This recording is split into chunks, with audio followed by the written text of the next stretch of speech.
Hello' student, লৈ আহিছোঁ class 10ৰ ষ্টুডেণ্টসকলৰ বাবে ফাৰ্ষ্ট ইউনিট টেষ্টৰ ছ'চিয়েল ছায়েন্সৰ এখন কুৱেশ্যন পেপাৰ, যিহেতু তোমালোকৰ খুব সোনকালে ফাৰ্ষ্ট ইউনিট টেষ্ট আৰম্ভ হ'ব। তো তাৰ লগত সংগতি ৰাখি এই কুৱেশ্যন পেপাৰখন তোমালোকক আগবঢ়াইছোঁ, যাতে তোমালোকে এটা আইডিয়া পাবা।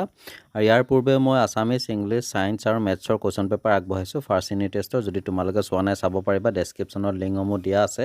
আৰু তোমালোকৰ স্কুলতো যেতিয়া এক্সাম ষ্টাৰ্ট হ'ব, পাৰিলে মোৰ হোৱাটছআপ নম্বৰত কুৱেশ্যন পেপাৰবোৰ দিবা, মই যিমানখিনি পাৰোঁ ছল্ভ কৰি দিম।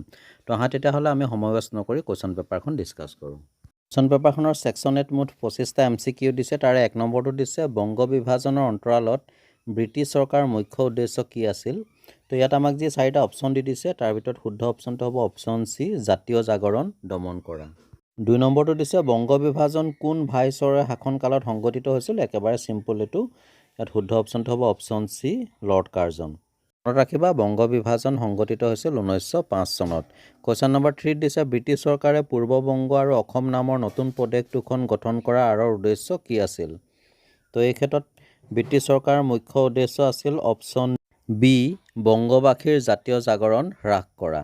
কুৱেশ্যন নম্বৰ 4 দিছে বংগ বিভাজনক ভাৰতীয় ৰাজনৈতিক ইতিহাসত কিয় যুগান্তকাৰী বুলি কোৱা হয়। ইয়াত যি 4টা অপশ্যন দি দিছে, তাৰ ভিতৰত শুদ্ধ অপশ্যনটো হৈছে অপশ্যন চি, ই চিপাহী বিদ্ৰোহৰ পিছত প্ৰথম বৃহৎ জাতীয় আন্দোলন আছিল। কুৱেশ্যন নম্বৰ 5 দিছে বংগ বিভাজনৰ সময়ৰ পশ্চিমবংগৰ সৈতে কোন দুখন ৰাজ্য সংলগ্ন আছিল। তো বংগ বিভাজনৰ সময়ত পশ্চিমবংগৰ সৈতে সংলগ্ন হৈ থকা ৰাজ্যকেইখন হৈছে অপশ্যন চি, অসম আৰু বিহাৰ।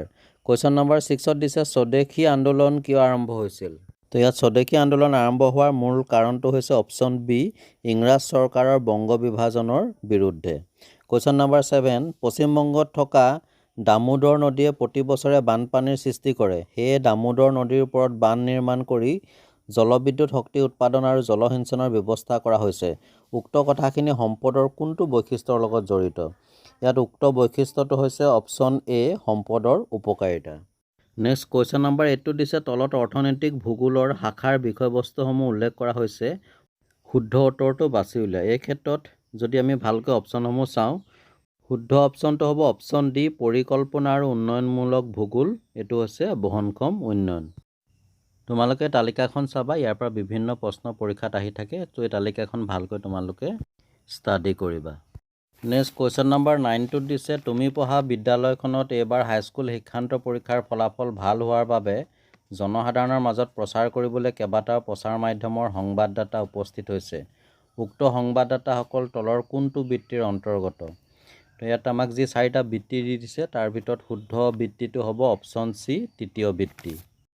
উল্লেখযোগ্য যে যাতায়াত, পৰিবহণ, বজাৰ, পাইকাৰী বা খুচুৰা বিক্ৰী, পৰ্যটন, যোগাযোগ আদিৰ লগত জড়িত অৰ্থনৈতিক কাৰ্যসমূহ তৃতীয় বৃত্তিৰ অন্তৰ্গত। কুৱেশ্যন নম্বৰ 10 দিছে গোলাঘাটৰ নিকটৱৰ্তী বৰহোলাত খনিজ তেলৰ পুং উদ্ঘাটন হৈছে। সেই খনিজ তেল সম্পদৰ কোনটো শ্ৰেণীবিভাগৰ অন্তৰ্গত। ইয়াত শুদ্ধ অপশ্যনটো হ'ব অপশ্যন বি, স্থানিক সম্পদ। কুৱেশ্যন নম্বৰ 11 পুনৰাৱৰ্তনক সম্পদ সংৰক্ষণৰ এটা মূল দিশ বুলি কিয় গণ্য কৰা হয়। ইয়াত উক্ত কাৰণটো হ'ব অপশ্যন বি, ই কেঁচা মালৰ ব্যৱহাৰ হ্ৰাস কৰে, ফলত সম্পদৰ সংৰক্ষণ হয়। নেক্সট আহিলে কুৱেশ্যন নম্বৰ 12 ৰামে কৰা বিলাহী খেতিত পোকৰ উপদ্ৰৱৰ বাবে দোকানীৰ পৰা কীটনাশক দ্ৰব্য ক্ৰয় কৰি আনি তেওঁ বিলাহী খেতিডৰাত প্ৰয়োগ কৰিলে।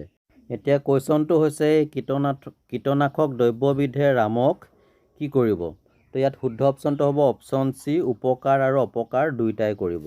কুৱেশ্যন নম্বৰ 13 দিছে তলৰ কোনটো বিকল্পই উক্তি আৰু যুক্তিৰ মাজত শুদ্ধ সম্বন্ধটো দেখুৱাইছে। তো ইয়াত আচাৰচনা ৰিজনিঙৰ এটা কুৱেশ্যন দিছে।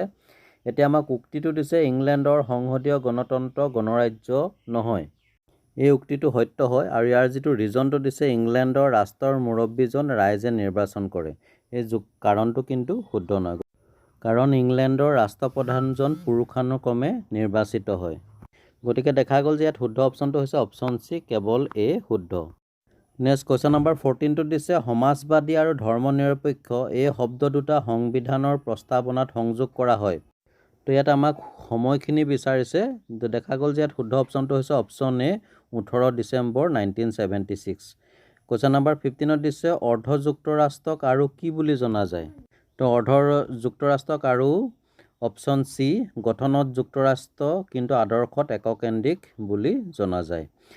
কুৱেশ্যন নম্বৰ 16 সংবিধান সভাৰ প্ৰথমজন সভাপতি আছিল তো সংবিধান সভাৰ প্ৰথমজন সভাপতি আছিল option B doctor Sachchidananda Sinha তেখেতে সংবিধান সভাৰ প্ৰথম যিখন বৈঠক 1946 চনৰ 9 ডিচেম্বৰ তাৰিখে অনুষ্ঠিত হৈছিল সেই সভাখনত সভাপতিত্বৰ পদ অলংকৃত কৰিছিল কুৱেশ্যন নম্বৰ 17 চৰকাৰী আয়োগ গঠন কৰা হৈছিল তো চৰকাৰী আয়োগ গঠন কৰা হৈছিল অপশ্যন চি 1983 অৰ্থাৎ 1983 চনত চৰকাৰী আয়োগ গঠন কৰা হৈছিল উল্লেখযোগ্য যে ভাৰতবৰ্ষৰ যুক্তৰাষ্ট্ৰীয় ব্যৱস্থাটোত সংশোধন আনি অংগৰাজ্যসমূহক স্বতন্ত্ৰতা প্ৰদানৰ দাবীত 1983 চনত চৰকাৰী আয়োগ গঠন কৰা হৈছিল কুৱেশ্যন নম্বৰ 18 দিছে তলত দিয়া বিকল্পসমূহৰ পৰা মুদ্ৰাৰ দুটা মুখ্য কাৰ্য চিনাক্ত কৰা তো ইয়াত যি চাৰিটা কাৰ্য দিছে তাৰ ভিতৰত 1 নম্বৰ যিটো দিছে মুদ্ৰা হৈছে বিনিময়ৰ মাধ্যম এইটো মুদ্ৰাৰ মুখ্য কাৰ্য আৰু 2 নম্বৰ যিটো দিছে মুদ্ৰাই সামগ্ৰীৰ মূল্যৰ মাপকাঠি হিচাপে কাৰ্য সম্পাদন কৰে এইটো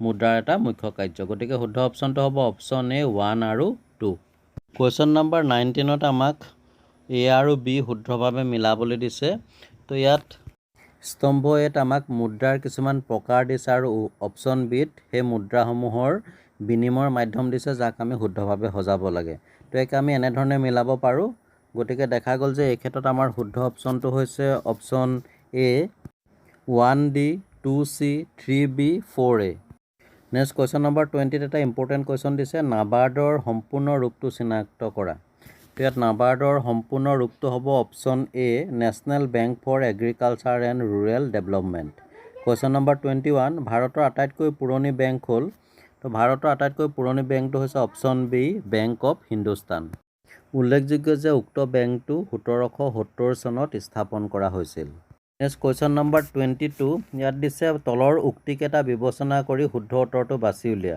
প্ৰথম উক্তিটো দিছে এখন চেক বিহিত মুদ্ৰা হয় এই উক্তিটো অশুদ্ধ কাৰণ চেক হৈছে অবিহিত মুদ্ৰা আৰু 2 নম্বৰ উক্তিটো দিছে এজন ব্যক্তিয়ে এখন চেক গ্ৰহণ কৰিবলৈ অস্বীকাৰ কৰিব পাৰে এইটো শুদ্ধ গতিকে দেখা গ'ল যে ইয়াত শুদ্ধ অপশ্যনটো হৈছে অপশ্যন বি 1 অশুদ্ধ 2 শুদ্ধ নেক্সট কুৱেশ্যন নম্বৰ 23 দিছে দেশ এখনত যোগান ধৰা মুদ্ৰাৰ যিটো অংশ কেন্দ্ৰীয় বেংকে প্ৰত্যক্ষভাৱে নিয়ন্ত্ৰণ কৰে সেই অংশটোক কোৱা হয় এই ক্ষেত্ৰত শুদ্ধ অপশ্যনটো হ'ব অপশ্যন ডি উচ্চ ক্ষমতা সম্পন্ন মুদ্ৰা কুৱেশ্যন নম্বৰ 24 ব্যক্তি এগৰাকীয়ে সঞ্চয় নিজৰ লগত নাৰাখি বেংকতো জমা থ'ব পাৰে যেতিয়াই প্ৰয়োজন হয় তেতিয়াই সঞ্চয় কৰি থোৱা ধনৰ বিপৰীতে লাগতিয়াল সামগ্ৰীসমূহ সংগ্ৰহ কৰি ল'ব পাৰে তো উক্ত পৰিঘটনাটোৱে বুজাব অপশ্যন এ মুদ্ৰা হ'ল সামগ্ৰীৰ মূল্যৰ ভাণ্ডাৰ কুৱেশ্যন নম্বৰ 25 লাষ্ট MCQ মুদ্ৰাৰ ক্ৰমবিকাশৰ 5টা পৰ্যায় হ'ল তো ইয়াত মুদ্ৰাৰ ক্ৰমবিকাশৰ 5টা পৰ্যায় হ'ব অপশ্যন বি বিনিময় প্ৰথা জন্তুমান অমুদ্ৰিত ধাতুমান ধাতু মুদ্ৰা কাগজী মুদ্ৰা ডিয়াৰ ষ্টুডেণ্ট MCQখিনি ইমানতে শেষ হৈছে নেক্সট শাখা খত 3 আৰু 4 মাৰ্কৰ কিছুমান কুৱেশ্যন দিছে যথেষ্ট ইম্পৰ্টেণ্ট হয় কুৱেশ্যনখিনি এইখিনি তোমালোকে ভালকৈ প্ৰেক্টিছ কৰিবা মেট্ৰিকৰলৈকে যথেষ্ট তোমালোকৰ হেল্প হ'ব আৰু ইয়াৰ যদি কোনোটোৰ এনচাৰ কৰোঁতে কিবা অসুবিধা হয় কমেণ্ট ছেকশ্যনত জনাবা বা মোক হোৱাটছআপত দিবা মই তাৰ এনচাৰটো লিখি চেণ্ড কৰি দিম তো ডিয়াৰ ষ্টুডেণ্ট এয়া আছিল ক্লাছ 10ৰ ফাৰ্ষ্ট ইউনিট টেষ্ট 2026ৰ হেল্প হোৱাকৈ প্ৰিভিয়াছ ইয়েৰৰ এখন ছ'চিয়েল ছায়েন্সৰ কুৱেশ্যন পেপাৰ যদি ভিডিঅ'টো ভাল লাগিলে লাইক এটা কৰি শ্বেয়াৰ কৰি দিবা আৰু এনেকুৱা ধৰণৰ বিভিন্ন ধৰণৰ তোমালোকৰ এডুকেশ্যন ৰিলেটিভ ভিডিঅ'সমূহ পাই থাকিবৰ বাবে মোৰ চেনেলটো ছাবস্ক্ৰাইব কৰি ন'টিফিকেশ্যনটো অন কৰি ৰাখিবা যদি এতিয়াও কৰি লোৱা নাই আৰু চাই থাকিবা RB লাৰ্ণ কাম এণ্টাৰটেইনমেণ্ট আন এটা ভিডিঅ'ত পুনৰ লগ পাম আজিলৈ আহোঁ ধন্যবাদ